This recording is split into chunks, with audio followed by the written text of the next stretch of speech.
Ayla Reynolds was born on April 4, 2010, in Waterville, a city in Maine, United States. She was a lovely little girl with blonde hair, blue eyes, and a captivating smile. Ayla loved music and enjoyed dancing to her favourite songs. Her parents, Trista Reynolds and Justin DiPietro, were not a couple, but they had known each other for a long time.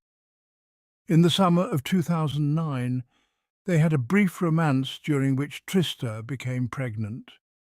The pregnancy was unexpected, particularly for Justin, who had no desire to have a child and even doubted his paternity. When Trista gave birth to Ayla, she was struck by how much the baby resembled Justin.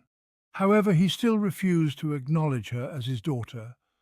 A paternity test was conducted, and by July 2010, Justin finally accepted that Ayla was his child. Consequently, in December of that year, Child Protection Services, CPS, ordered Justin to provide child support. Despite there being no court-approved custody arrangement, Trista, who lived in Portland, had primary custody of Ayla. By mid-2011, after Ayla's first birthday, Justin began visiting her more frequently. Living an hour and a half away in Waterville, his visits were brief and during the day, as Trista did not permit overnight stays. Meanwhile, after Ayla's birth, Trista became pregnant again by a man named Raymond, with whom she was engaged. In 2011, Ayla became a big sister to Raymond Jr., and Trista took care of both children. However, things took a turn on October 13, 2011, when Trista had a meeting with CPS. Although the origins of the complaint are unclear, the fact was that Trista had a substance abuse problem. CPS gave her an ultimatum: quit the habit or risk losing her children. Determined to keep her kids, Trista entered a 10-day rehab program in Lewiston on the same day. She left Ayla and Raymond in the care of her mother, Becca, and sister, Jessica. During the period between gaining visitation rights and October 2011, Justin had seen Ayla only a handful of times. However, just 4 days after Trista entered rehab, Justin and his family sought custody of Ayla. Justin's mother, Phoebe DiPietro, contacted CPS and received approval to take Ayla. Soon after, the official call came informing Trista's family that they had to hand Ayla over to her father.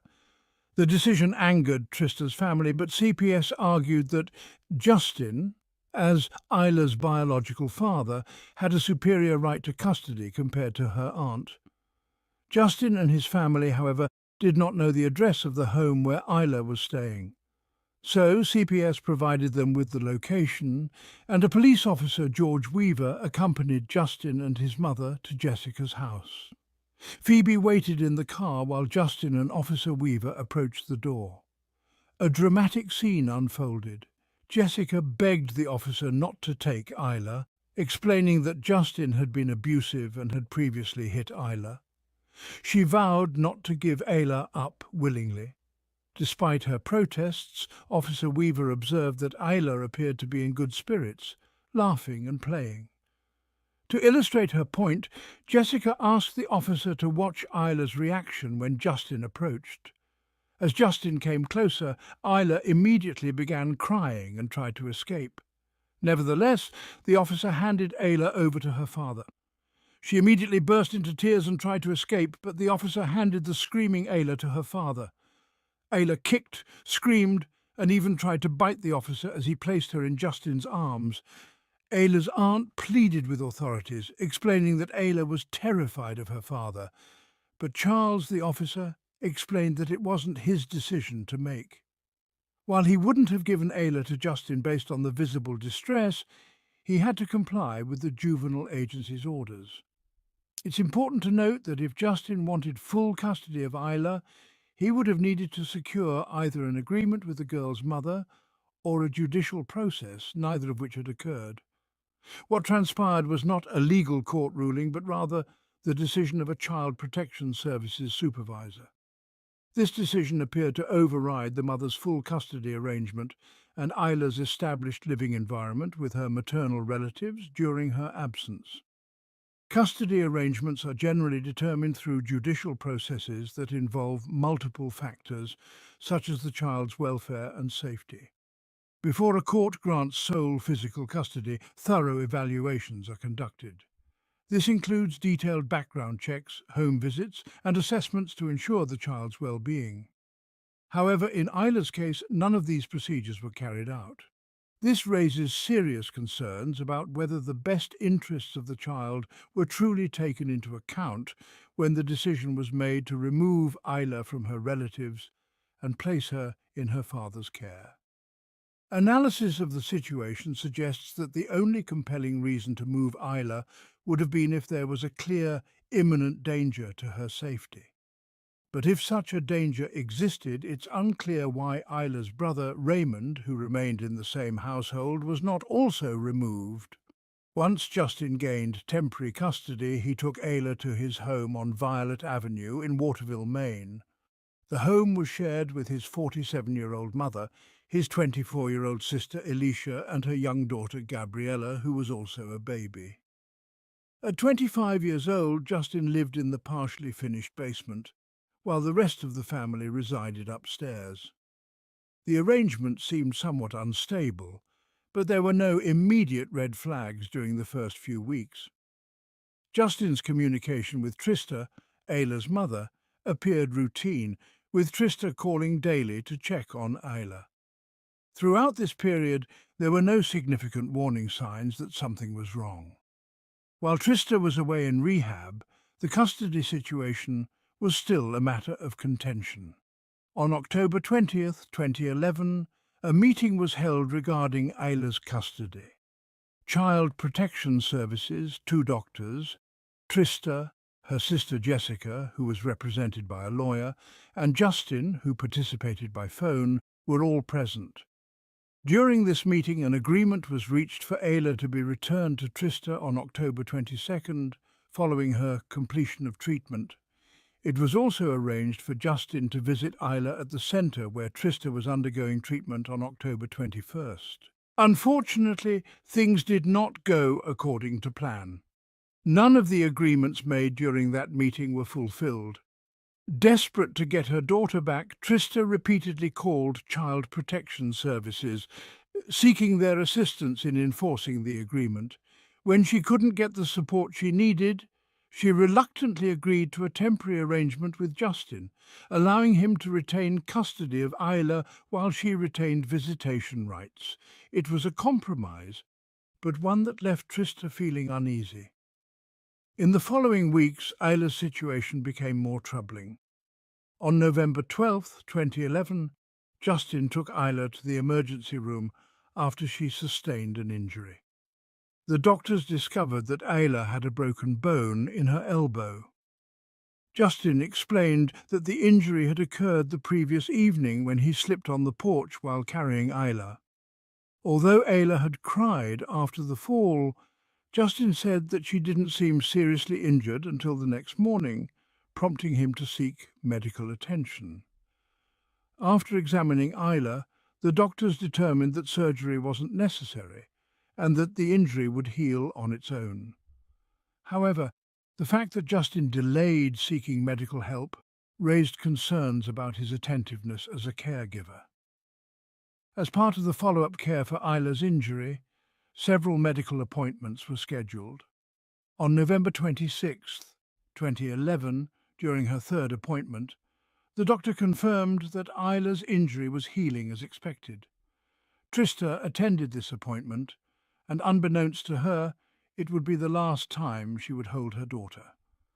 The custody battle had taken a toll on Trista, who was physically and emotionally exhausted from the constant phone calls, legal negotiations, and limited visitations. Just a few weeks later, on December 15, 2011, Trista officially filed for full custody of Ayla, hoping to finally resolve the ongoing dispute. 2 days after Trista's filing, on December 17, 2011, Justin made a shocking call to the police. Ayla had gone missing from his mother's home.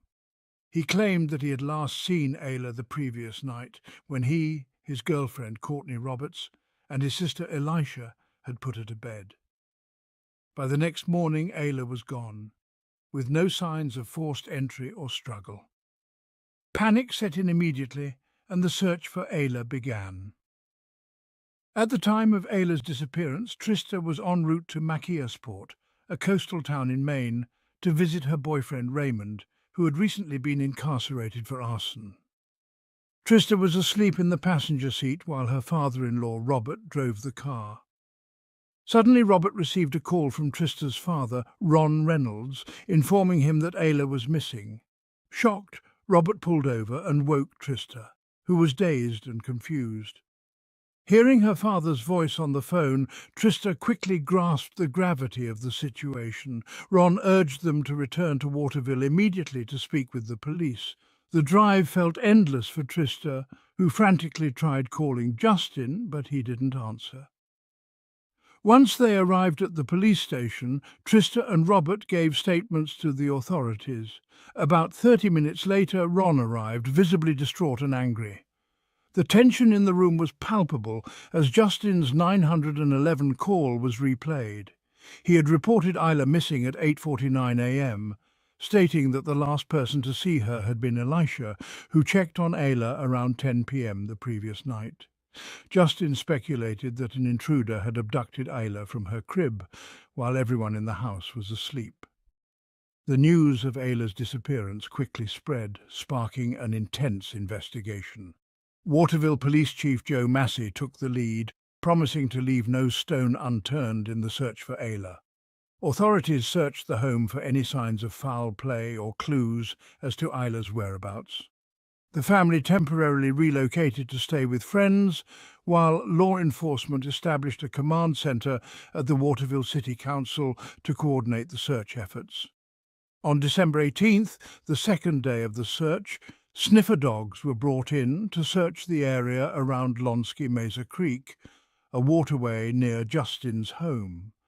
Meanwhile, Trista's family home was also searched as part of the investigation.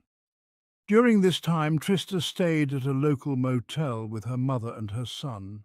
Her father, Ron, was growing increasingly frustrated with the lack of progress, feeling helpless as the search for his granddaughter dragged on. By the third day, December 19th, the FBI had become involved in the investigation. By this point, 75 people from various law enforcement agencies were participating in the search. Maine State Police seized 2 vehicles from the DiPietro household, Justin's 1996 Ford Explorer and a silver sedan owned by his girlfriend Courtney Roberts. Despite their efforts, no significant leads emerged. The disappearance of Ayla captivated not just the local community, but the entire nation. The media covered the story extensively, with national outlets picking up the case. Ayla's face was plastered across television screens, newspapers, and online news sites. Her mother, Trista, gave numerous interviews, consistently pointing the finger at Justin and expressing her belief that something sinister had happened to her daughter. The possibility that a beautiful, vulnerable 20-month-old girl had been abducted from her crib in a quiet suburban neighborhood struck a chord with the public, particularly parents who saw Ayla's face on the news and couldn't help but think of their own children. As the investigation continued, Justin made his first public statement through the Waterville Police Department on December 21st. He appeared calm and composed as he expressed confusion over Ayla's disappearance, maintaining that he had no idea what had happened to her. While Justin refrained from accusing anyone, he stated that his family was fully cooperating with the authorities and doing everything they could to assist in the search. He also claimed that Ayla had been placed in his care as part of an agreement with Trista, a statement that would later be revealed as inaccurate. Justin portrayed himself as a concerned father who had always intended to work towards shared custody of Ayla. As the search dragged on, the creek near Justin's home was drained in the hopes of finding any evidence related to Ayla's disappearance. FBI agents conducted multiple interviews with neighbours, seeking any possible leads or details that might have been overlooked. Despite the tireless efforts of the search teams, no solid clues emerged. By the 10th day of the search, the investigative team had logged over 5,000 hours of work and followed up on 330 leads. Civilians from the local community joined the efforts, with around 50 volunteers participating in organised searches. Local businesses and restaurants donated food for the search teams, and a local hotel provided space for the volunteers to stay. In an effort to incentivize anyone with information, a $30,000 reward was offered for tips leading to Ayla's whereabouts. It was one of the largest rewards ever offered in Maine for a missing person case. Despite this, the case remained frustratingly cold, with no breakthrough. As the days turned into weeks and then months, the public's focus on Ayla's case did not wane. Media outlets continued to cover the story, and local authorities conducted periodic press conferences, but the lack of solid leads was disheartening. Investigators combed through every piece of information, but the same questions lingered. Where was Ayla, and what had really happened that night? The authorities were becoming more skeptical of Justin's story. It wasn't just the conflicting statements, but also what wasn't being said. Despite the high-profile nature of the case, Justin remained notably absent from public pleas or media interviews. Unlike Trista, who was vocal about her concerns, Justin maintained a low profile, only speaking through law enforcement channels. Public opinion began to shift, and suspicions about Justin's involvement in Ayla's disappearance grew. In January 2012, about a month after Ayla went missing, investigators revealed a grim discovery. Blood, later confirmed to be Ayla's, had been found in Justin's basement. While the exact amount was not disclosed, it was significant enough to raise serious concerns about the possibility of foul play. The public, already speculating about Justin's role in the case, was shaken by this revelation. Trista, who had been holding on to hope, was devastated by the news. It felt like the worst-case scenario was becoming a reality.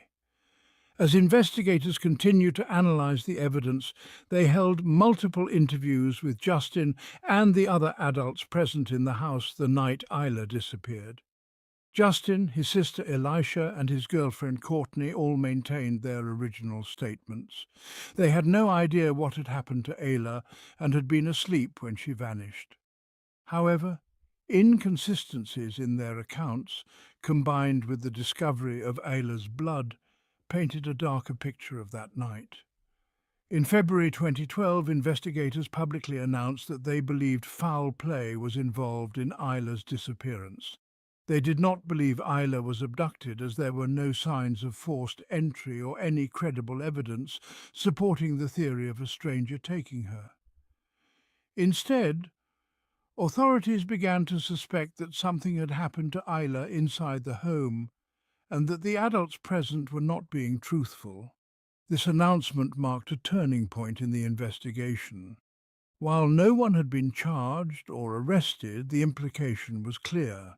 The focus had shifted from finding Ayla alive to uncovering what had happened to her in that house. Public pressure mounted for authorities to bring charges against Justin, Elisha and Courtney. But without a body or definitive proof of what happened, the case remained in a legal grey area. As time passed, the case continued to stall. Trista remained vocal, consistently accusing Justin of hiding the truth about what happened to Ayla. She worked tirelessly to keep her daughter's case in the public eye, participating in vigils, speaking with the media, and organising events to raise awareness. Meanwhile, Justin remained largely silent, occasionally releasing brief statements through his lawyer, but otherwise staying out of the public eye. Over the next few years, the case continued to haunt the small town of Waterville and the state of Maine. Ayla's disappearance became one of the most infamous missing person cases in the region's history. Despite the continued investigation and the efforts of law enforcement, no arrests were made and no new evidence was uncovered. By 2017, 5 years after Ayla went missing, the case was still officially unsolved. While authorities remain convinced that the adults in the house the night of Ayla's disappearance knew more than they were saying, there wasn't enough evidence to charge anyone. The lack of closure took a heavy toll on both Trista and Justin's families, as well as the local community which had followed the case so closely. In 2021, on the 10-year anniversary of Ayla's disappearance, law enforcement made another public plea for anyone with information to come forward. They reiterated their belief that foul play was involved and that someone knew what had happened to Ayla. The reward was renewed and Ayla's case was once again in the spotlight. However, despite these efforts, the case remained cold. Ayla Reynolds' disappearance is one of the most heartbreaking and confounding missing person cases in recent history. The lack of resolution, combined with the disturbing discoveries and conflicting narratives, has left a lasting scar on everyone involved. Trista, who continues to search for answers and justice for her daughter, has vowed never to stop fighting for the truth. She believes that one day, someone will come forward with the information needed to bring closure to Ayla's case. Jeff Hansen, Trista's stepfather, had unexpectedly become an important source of information for the internet detectives following Ayla's disappearance. The private details he shared had been provided to the Reynolds family by law enforcement, information that hadn't yet been published anywhere else. The early stages of the investigation were marked by optimism and hope, with the authorities urging the public to remain calm. However, that hopeful tone soon began to change, becoming more somber and serious. While the police chief initially stated that the case was still considered a disappearance and not yet a homicide, the mood shifted drastically when Justin's house was cordoned off, and state officials, including Maine's top criminal prosecutor, became publicly involved.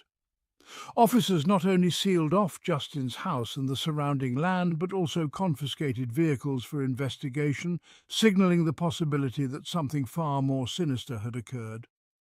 On December 13th, police made a formal announcement that Ayla had not left the house on her own, eliminating the idea that she may have wandered off. The police chief, Joe Massey, transferred the case to the state police's Serious Crimes Unit, making it clear that the investigation had escalated. This moment marked a critical shift. The investigation was no longer just about searching for a missing child. It was now about uncovering what had likely happened to Ayla in the house where she was last seen.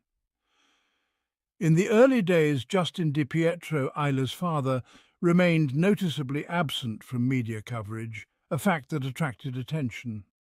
Soon, however, he began to make public appearances, including a notable interview on NBC's Today Show. In this interview, Justin addressed the shift in tone from law enforcement and insisted he still believed Ayla had been kidnapped. He made a public plea to whoever had taken her, asking them to return her safely. Speaking directly to the supposed kidnapper, Justin stated they had made a grave mistake, saying Ayla belonged with her family, not with a stranger. His emotional appeal was directed at garnering public sympathy and creating pressure for Ayla's safe return. When questioned about his earlier silence, Justin explained that he had initially believed Ayla would be returned quickly, and that he had followed police advice to stay out of the media spotlight. This was confirmed to an extent by a spokesperson for the Maine Department of Public Safety, who admitted that in the beginning, police had indeed asked Justin to remain quiet to avoid interfering with the investigation. But as weeks passed without any news of Ayla, the authorities began to change their strategy, encouraging Justin to speak publicly in the hopes that media attention might bring new leads. However, media scrutiny intensified. Justin came under fire from prominent figures such as legal expert Nancy Grace, who had heavily criticised his handling of the situation during an interview with Ayla's mother, Ayla Reynolds. In response to this criticism, Justin invited Nancy Grace to spend a day with him to better understand his circumstances and how challenging it had been for him and his family. Despite this public gesture, the criticisms didn't stop. In one interview, Justin expressed confidence in the police investigation, even though their interrogations had been grueling and confrontational. He stated that he was determined for the truth to emerge, even if it took time. Everything changed dramatically in late January 2012, when police made a shocking announcement. Ayla's blood had been found in multiple locations inside Justin's home. Although this wasn't enough evidence to make an arrest, it was enough to raise alarm bells. Investigators revealed that the blood evidence was inconsistent with the explanations provided by the family members who had been in the house on the night Ayla disappeared. This development cast serious doubt on the story Justin and his family had been telling the public, sparking intense speculation about what might have really happened that night. As a result of this discovery, investigators began treating Justin, along with his girlfriend Courtney Roberts and his sister Alicia DiPietro, as primary suspects. Even though the police stopped short of filing criminal charges, Maine's Department of Public Safety spokesman Steve McCausland made it clear that the story the family was telling didn't match the forensic evidence found at the scene. Specifically, McCausland stated that it was impossible that Ayla could have been taken from the house without anyone noticing, further discrediting the theory that Ayla had been abducted in the middle of the night. As months passed, the search for Ayla turned into one of the largest criminal investigations in Maine's history.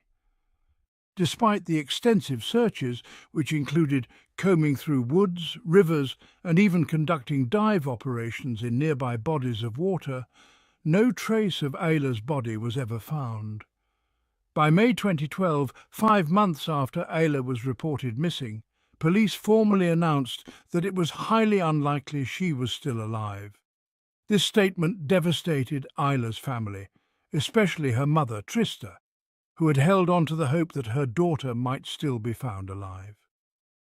During the press conference, Trista openly accused Justin of being responsible for her daughter's death, sobbing as she declared that she had lost faith in ever seeing her child again. The forensic evidence was harrowing for the Reynolds family. They were told that the amount of Ayla's blood found in Justin's house was equivalent to 25% of her total blood volume, an amount far too large to be explained by any minor accident. This revelation shattered any remaining hope that Ayla might still be alive. In January 2013, Trista and her family were invited by police to view the evidence collected from the house. What they saw that day would haunt them forever. Blood had been found in Ayla's bedroom, including on her pink princess slippers and on the face and arms of her doll. Investigators theorized that Ayla might have tried to wipe blood from her mouth using the toy, as blood was also found on the doll's clothing. More blood was discovered on the living room sofa, but the most disturbing evidence was found in the basement, where Justin had slept the night Ayla vanished. There, a large pool of Ayla's blood stained Justin's mattress, and vomit was found nearby. Mixed in with the blood and vomit were pink fibres believed to have come from one of Ayla's toys. Further analysis revealed blood spatter on the cement floor and walls of the basement, consistent with blunt force trauma. Investigators used luminol testing, which highlights blood that isn't visible to the naked eye, to uncover even more bloodstains throughout the basement.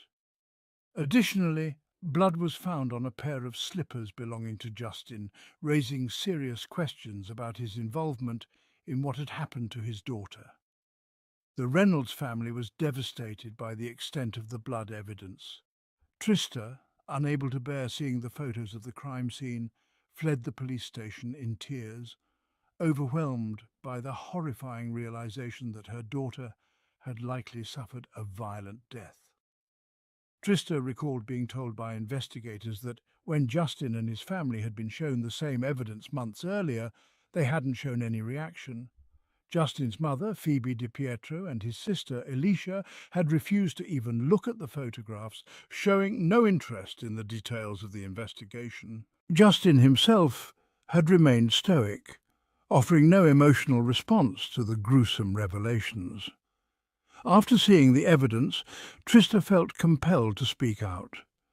She gave a series of media interviews accusing Justin, Elisha and Courtney of walking free while her daughter's life had been cut short.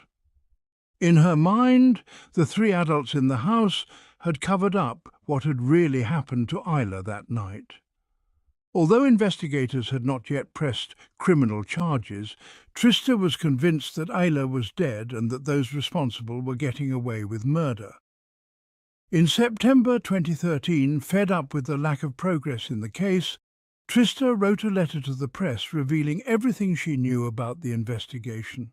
She explained how frustrated she was with the slow pace of justice and how devastated she felt knowing that Ayla's blood had been found in such large quantities inside Justin's house. She hoped that by going public she could reignite interest in the case and finally bring attention to the evidence that had been kept under wraps for so long. Trista also shared how her grief had transformed over time, from the hope of finding Ayla to the painful acceptance that her daughter was gone forever. Despite Trista's efforts, the investigation remained stalled. Even with the forensic evidence pointing to foul play, police were unable to make any arrests due to the lack of a body and the complexities of the case. The public was outraged, and many called for justice for Ayla, but the authorities maintained that they were doing everything within their power to solve the case. Years later, in June 2015, the discovery of the body of a young girl on Deer Island in Massachusetts reignited speculation about Ayla's fate. The unidentified girl, initially called Baby Doe, bore a resemblance to Ayla, sparking hope that the case might finally be solved. However, this theory was quickly debunked when authorities identified the body as that of Bella Bond, a toddler from the Boston area. This revelation was yet another blow to the Reynolds family, who had clung to the hope that the discovery might provide answers about Ayla's whereabouts.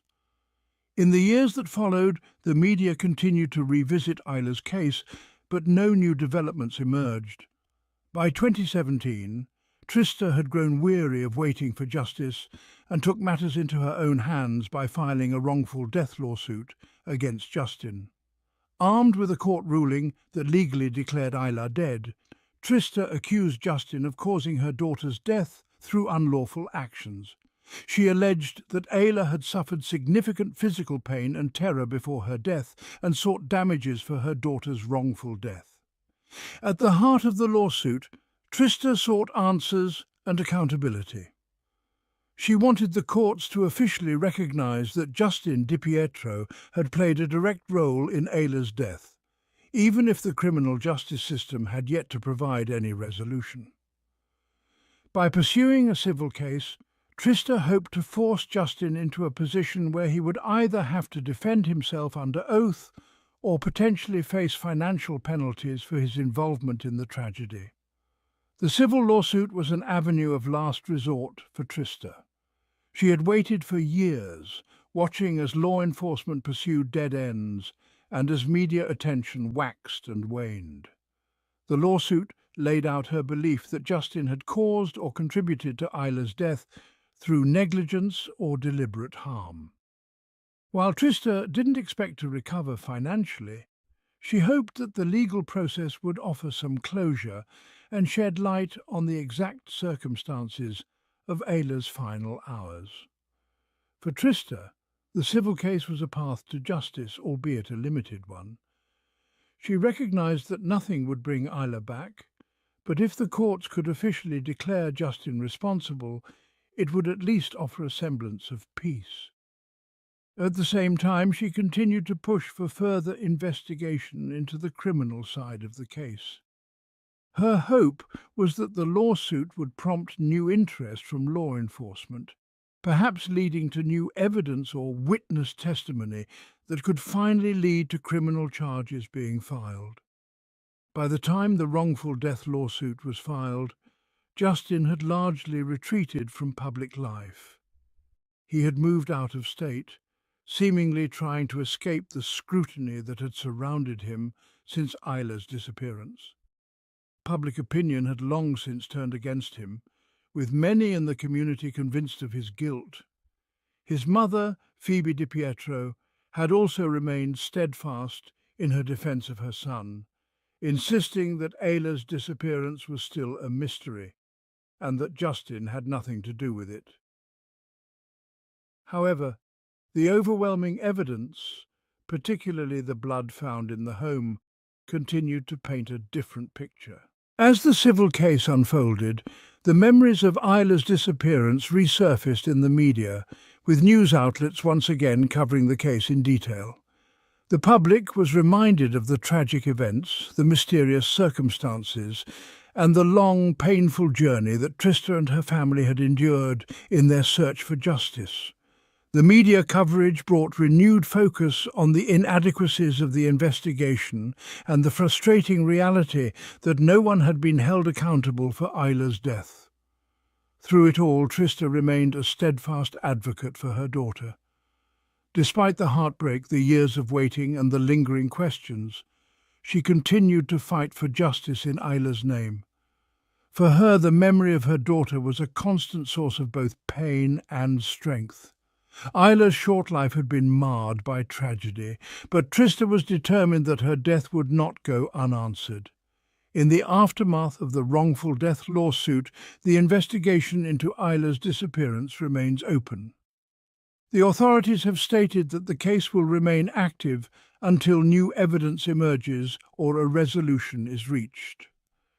Despite the lack of arrests, the police continue to maintain that the adults who were present in the home the night Ayla vanished know more than they've admitted. While justice for Ayla has yet to be realized, her case remains a reminder of the many challenges that law enforcement faces in missing persons cases, particularly when foul play is suspected but evidence is limited. Today, the story of Ayla Reynolds is one of unresolved grief, lingering suspicion, and the tireless pursuit of answers. For Trista, each day without her daughter is a painful reminder of the injustice that has been allowed to continue. But even in the face of such overwhelming loss, she remains determined to keep Ayla's memory alive and to ensure that her daughter's story isn't forgotten. Through her advocacy, legal action and public appearances, Trista hopes to one day see the full truth come to light and for those responsible for Ayla's disappearance to be held accountable. Until then, she will continue to fight, driven by the love she will always have for her little girl. In the years since Ayla's disappearance, her case has become a symbol of both hope and despair for families of missing children. It is a sobering reminder that not every case has a clear resolution and that justice, when it comes, may be slow and incomplete. Yet, it is also a testament to the resilience of those who refuse to give up the search for their loved ones. For Trista and others like her, the quest for truth is unending, fueled by the belief that every child deserves to be found and every family deserves answers. The murder charge is the burden of proof in a criminal case, where you must prove someone is guilty beyond a reasonable doubt. But in a civil trial, the burden of proof is lower, known as the preponderance of the evidence, which translates to more than likely, or a greater than 50% chance of being true. In a civil trial, the only penalty that can be imposed is financial. No jail sentence can be applied. Trista and her attorney knew they wouldn't get financial compensation from Justin, as that wasn't the goal of the lawsuit. Their aim was to uncover the truth and reveal more information. Such legal actions are extremely expensive. Although William Charles was working pro bono, The cost of third-party forensic testing and expert analysis fell on Ayla's maternal family. This is why Trista's stepfather, Jeff Hansen, created a GoFundMe campaign to raise $25,000 to help with the necessary funds. Besides the blood tests, there are many other elements of this case that cast doubt on the accounts provided by Justin, Elisa, and Courtney about the night Ayla disappeared in December 2011. One significant point to consider is the statistics surrounding such cases. According to an expert cited in several articles, child abductions by strangers account for about 100 out of more than 750,000 missing persons cases investigated in the United States each year. That's roughly 0.01% of all cases, meaning only 1 in every 7,500 cases involves a stranger abducting a child. Additionally, there were logistical issues with Justin's explanation. The DiPietro house was small, with 3 small bedrooms on the ground floor. Ayla's room was located at the end and to the right of a hallway accessed from the side door that the family used as their main entrance. The notion that someone could come in during the night, find their way to Ayla's room, take her out of her crib without making any noise, and leave again without alerting any of the other people sleeping in the house seems implausible. For this theory to hold water, it would suggest that whoever did this knew the layout of the house perfectly and had a very clear objective. There was also the timeline. According to Justin, from 10 p.m. until 8 a.m., Ayla was alone in her room. However, Trista knew her daughter's habits well, and she explained that Ayla didn't sleep through the night. She would usually wake up once or twice for a diaper change or a bottle, which made the idea of no one checking on her during those 10 hours and only realizing she was missing at 8 a.m. hard to believe. In addition to the strange timeline, investigators revealed something shocking to Trista about the morning Ayla disappeared. Before Justin called 911, he drove to Portland and returned, claiming he thought Trista had taken Ayla and that he was looking for her. Yet, despite this concern, Justin never called Trista or anyone in her family to confirm this. Instead, during that trip, he called his friend Derek Tudela, who had sold him a $25,000 life insurance policy for Ayla a few weeks earlier. Let's not forget that it was at Tudela's house where Justin's family stayed while detectives processed the scene after Ayla's disappearance. This seemed particularly odd, considering Justin had been absent from most of Ayla's life. He had stayed away during the 9 months of pregnancy and most of Ayla's early months, only becoming more involved just weeks before her disappearance. Trista also revealed that Justin had sent her strange messages in the days leading up to Ayla's disappearance. He mentioned that he was worried someone might try to kidnap Ayla or take her away. The last time he said something like this was around December 11th, just 6 days before she was reported missing. His final message to Trista said that she shouldn't live in fear, thinking that someone could take Ayla away at any moment. At the time, Trista interpreted these messages as Justin worrying that she or someone on her behalf might take Ayla away from him. But after Ayla's disappearance, those same messages took on a more disturbing and confusing tone. Trista began to wonder what Justin had meant by them. The Maine State Police still consider the case active, and over the years they have received hundreds of tips. However, Lieutenant Jeffrey Love firmly believes that the DiPietro family knows the truth. Trista, too, continues to hold on to hope. Although Ayla was only a toddler when she disappeared, her mother recalls her bright personality, her infectious smile, and the joy she brought to those around her. In interviews, Trista shared her most cherished memories of Ayla. She would often tell Ayla that she was going to be a star, although she never imagined her daughter would become well known under such tragic circumstances. One of Trista's favourite times of the day was at 6 in the morning when Ayla would wake up, jumping in her crib in her Tinkerbell-themed nursery, calling for her mother. Trista would take Ayla to bed, where they would sing and dance together with her son Raymond, who was just 11 months younger than his sister. Ayla loved music, especially Maroon 5's Moves Like Jagger, and whenever they went for a walk in Portland, Ayla would start dancing to the songs playing from passing cars. She had a magnetic personality, and strangers would often stop to admire her. Ayla thrived on attention, always spinning in circles or throwing herself on the ground to get laughs from her audience. She loved having her picture taken, often standing in front of the camera and smiling mischievously. Ayla's relationship with her younger brother Raymond was especially sweet. Trista recalled that if Raymond ever cried, Ayla would rush over to comfort him, and she even tried to help when Trista was changing his diaper. Ayla's tender heart and playful nature were a constant source of joy for her family.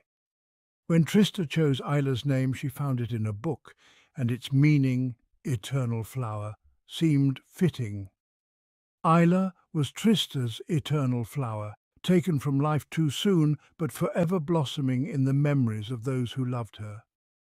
Her spirit continues to live on in the hearts of her family and those who followed her story, all of whom remain committed to finding answers about her disappearance.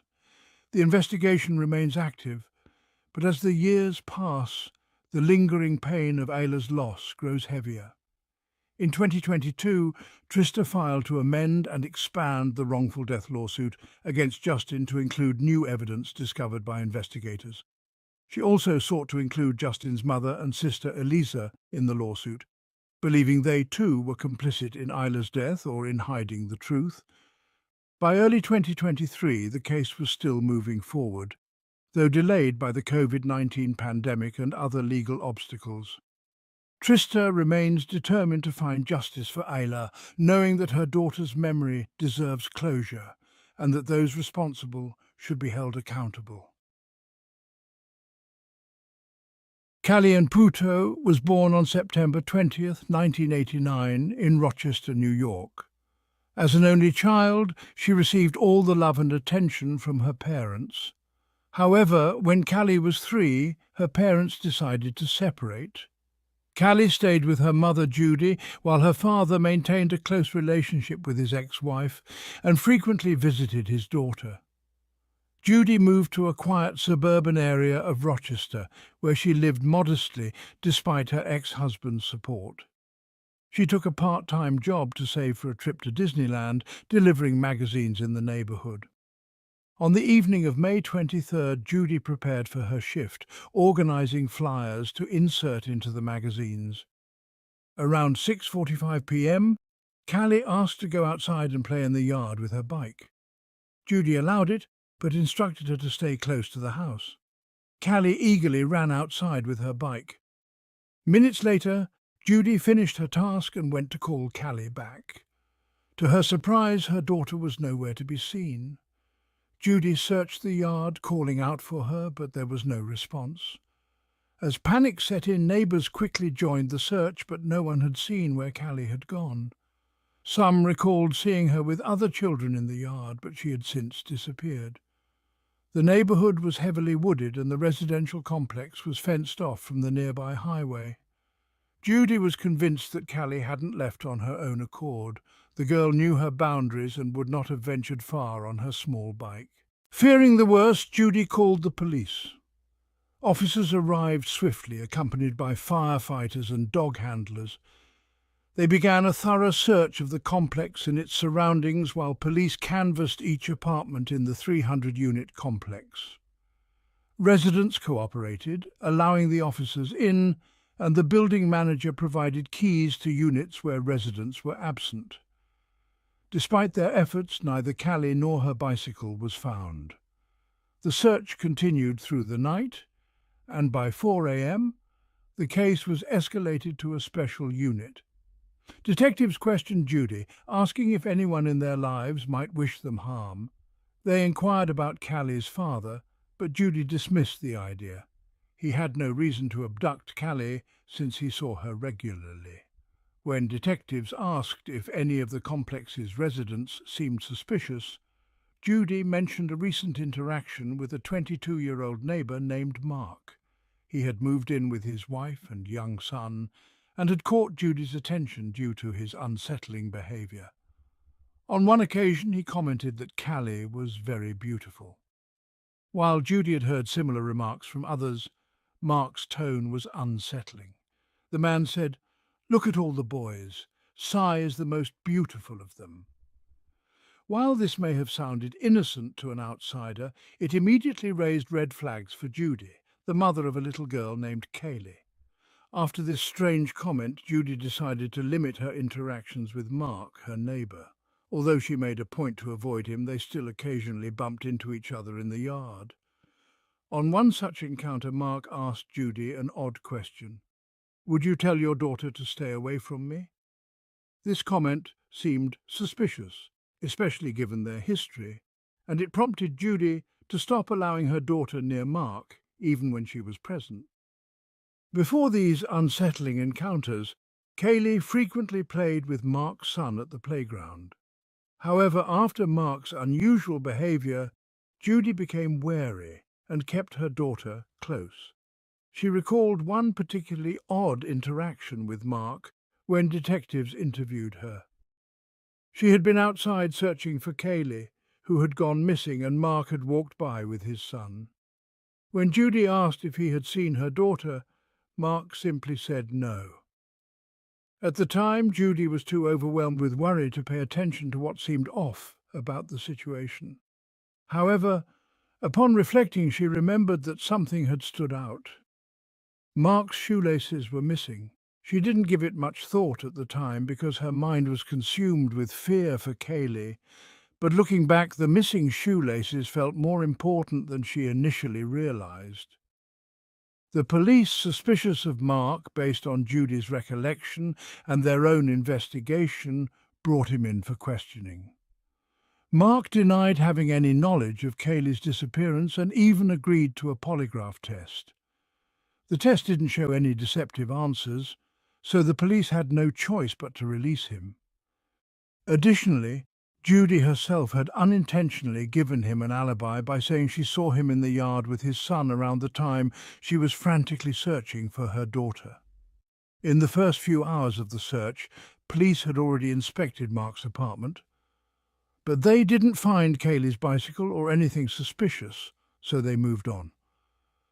With no hard evidence and an alibi that seemed credible, Mark was no longer considered a suspect. The investigation continued with no strong leads, and detectives soon found themselves without any promising suspects. With the investigation stalling and no new evidence emerging, police started considering Judy as a potential suspect. Although it was routine to investigate family members, this only compounded Judy's distress. She cooperated fully with the detectives, answering their questions time and again, but their focus on her only added to her suffering. She knew that the police had to investigate all possibilities, yet it didn't make the ordeal any easier. As weeks passed, news of Kaylee's disappearance spread throughout the city. Flyers with her picture were posted everywhere, and local news outlets frequently ran stories about the missing girl. The case received a tremendous amount of attention, and concerned citizens flooded the police department with tips, over 1,000 in total.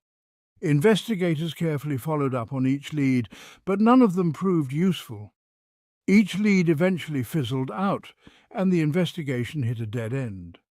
Months went by with no progress, but Judy refused to give up hope. She believed that Kaylee was still alive, somewhere. To keep the search alive, Judy quit her job and dedicated herself to finding her daughter. She printed thousands of flyers and worked with volunteers to distribute them throughout the city and beyond. She reached out to media outlets, hoping to keep Kaylee's disappearance in the public eye. Judy was determined to do everything in her power to bring her daughter home. Her relentless efforts soon attracted the attention of caring individuals who offered their help. Together, they raised $100,000 as a reward for information that could lead to Kaylee's return. The case gained more national attention, and Judy was even invited to appear on Additionally, the story of Kaylee's disappearance was featured twice on a popular television program dedicated to unsolved crimes. The coverage gave Judy renewed hope and brought in new tips for the police to investigate. Unfortunately, like the earlier leads, these new tips failed to bring any resolution to the case. Undeterred, Judy continued her fight. She worked with local businesses to keep the flyers in circulation, placing them in grocery stores, gas stations, and even in envelopes with receipts at some companies. She even convinced two airlines to include the flyers in envelopes with their tickets. Despite all these efforts, the case remained unsolved. Tips continued to trickle in, but none brought the police any closer to finding Kaylee or uncovering what had happened to her. 2 long, painful years passed with no progress. Then, in 1996, an unexpected breakthrough came from an unlikely source: Mark's wife. Tired of his strange behaviour, she told Mark she wanted a divorce. In an effort to stop her from leaving him, Mark confessed to his wife that he had killed Kaylee. Desperate, his wife called her father and then dialed 911 to report what Mark had told her. When the police arrived and spoke to Mark's wife, she revealed that her husband's name was Mark Christie, Judy's neighbour. The detectives were shocked by this revelation, especially since they had previously ruled Mark out as a suspect. However, there was a significant legal hurdle to overcome. Under state law, spousal communication was protected, meaning Mark's wife's testimony could not be used against him in court. Additionally, Judy's initial statement about seeing Mark with his son at the playground had provided him with an alibi. The police were left in a difficult position. Despite the confession, they had no legal way to use it against him. Detective Crowe, the lead investigator on the case, was determined not to let this slip through the cracks. He discovered that shortly after Kaylee's disappearance, Mark had moved away from the apartment complex. The reason for his sudden departure was disturbing. Several parents had complained that Mark had been seen standing naked in his doorway, visible to their children. However, no charges had been filed at the time because he was technically inside his own home. Mark relocated to another city about 8 miles away from Rochester, but Detective Crowe wasn't ready to give up. Crowe tracked Mark down and went to visit him at his new home. When he arrived, he was met by Mark's mother, who informed him that Mark would not speak to the police without a lawyer present. She said they had already contacted an attorney. It became clear to Crowe that Mark had learned about his wife's 911 call, and the detective feared that he might be out of reach. However, while Crowe was speaking to Mark's mother, Mark unexpectedly appeared. Crowe seized the moment and convinced Mark to join him for a casual conversation at a nearby restaurant. Mark agreed, but only on the condition that Crowe would drive him to his lawyer's office afterward. The two men sat down in an Italian restaurant, and Crowe kept the conversation light, careful not to push too hard or scare Mark off. As they waited for their food, Mark suddenly began to talk. Mark expressed regret over what he had done, saying that he hadn't been able to live in peace since Kaylee's death. According to him, he saw Kaylee's face everywhere, on the news, on the flyers, and in his nightmares. Crowe continued to listen carefully, not wanting to rush or pressure Mark. He sensed that Mark took some pride in having avoided police suspicion for so long, so he decided to play on that ego. Crowe told Mark that he had indeed outsmarted the entire investigative team working on Kaylee's case. This tactic worked, and Mark started to open up more. Mark asked Crowe if he wanted to know how he had hidden the bicycle. Crowe, maintaining his calm demeanour, said that he'd like to hear the details. Mark warned him that he would only talk about the bike and nothing else. Crowe agreed, and Mark began to explain. He said that after Kaylee disappeared, he knew the police would search every apartment in the complex. He understood that in cases involving missing children, law enforcement didn't need a warrant to search. However, there was a loophole. They could only search places where a child could reasonably be hidden. With this in mind, Mark decided to disassemble Kaylee's bike and hide the pieces in various parts of his apartment, making sure to place them in spots that were obviously too small to fit a child. He wrapped some parts in clothing and stored them in closets. Other pieces he placed in bags, which he gradually removed from the apartment, one at a time. When the police inspected his apartment, they were looking for a missing girl, not pieces of a bicycle, so they didn't notice anything out of the ordinary. Crow continued to listen, realizing he was close to getting a full confession. He told Mark that perhaps Kaylee's death wasn't entirely his fault and that it could have been a tragic accident. Mark asked what kind of prison sentence he would be facing, and Crow speculated that it could be around 25 years. Mark replied that it seemed unfair to make him spend half of his life behind bars, especially since he had been living in torment for the past 2 years. He said that his guilt and fear had made his life a living hell. Crow knew that the man was trying to minimize his responsibility, but he kept his tone soft, telling Mark that perhaps it was time to unburden himself by telling the truth.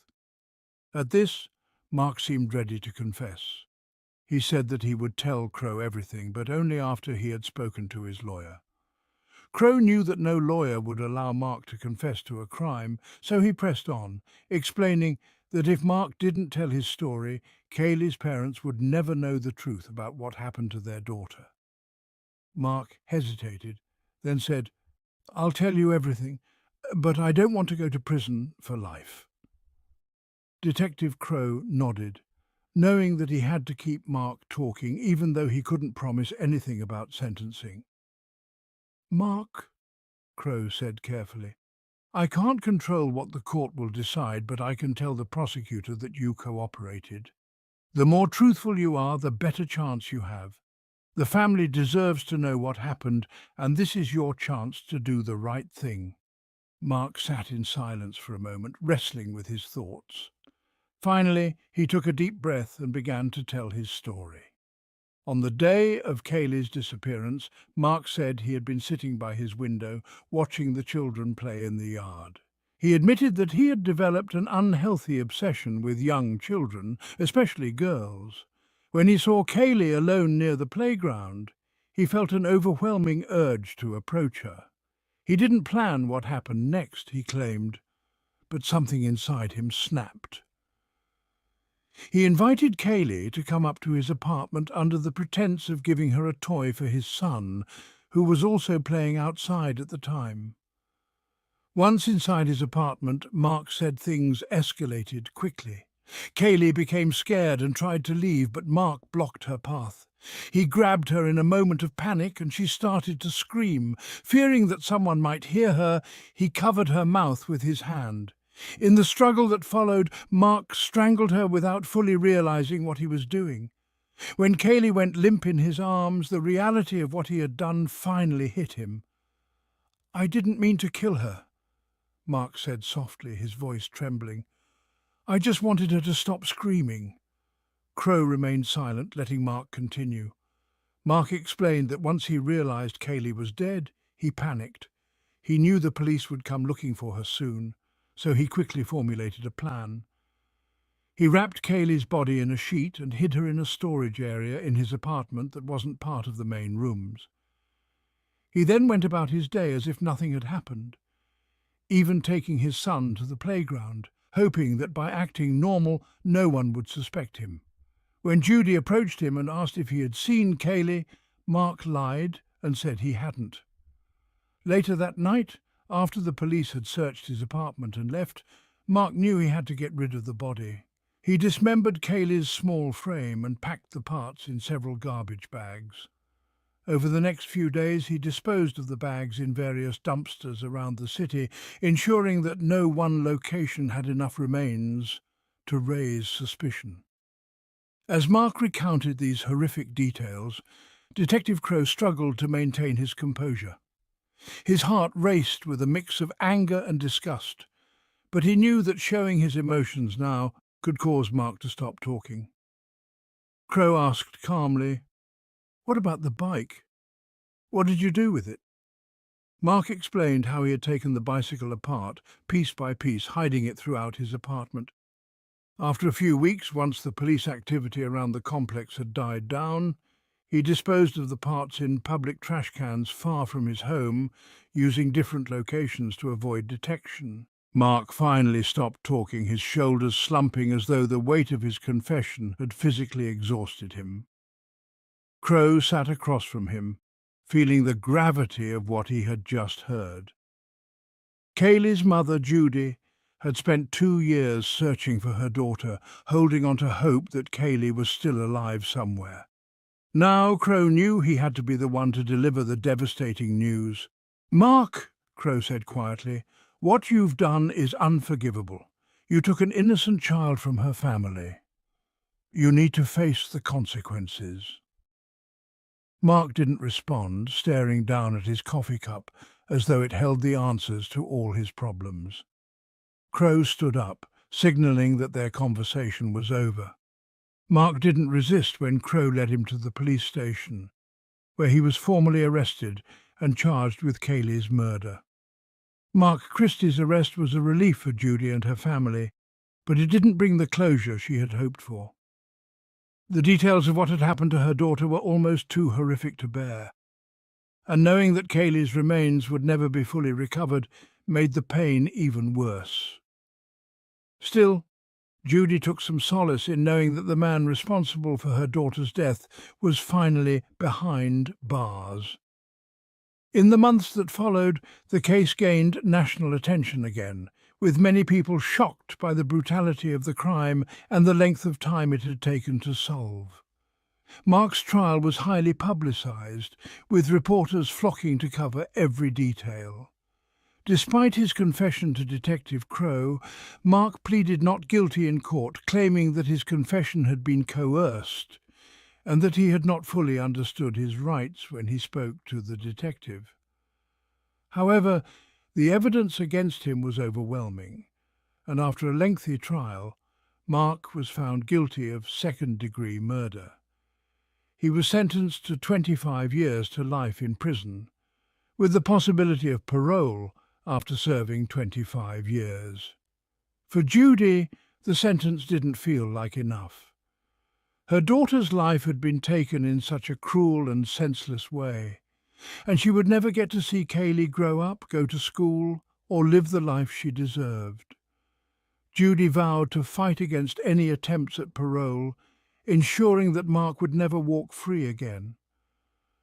Though the case had come to an end, the emotional toll on Judy and her family was immeasurable. She continued to advocate for missing children, speaking at events and raising awareness about the importance of staying vigilant in communities. Judy's strength in the face of tragedy inspired many, and her story became a symbol of resilience and the unbreakable bond between a mother and her child. As for Detective Crow, the case stayed with him for the rest of his career.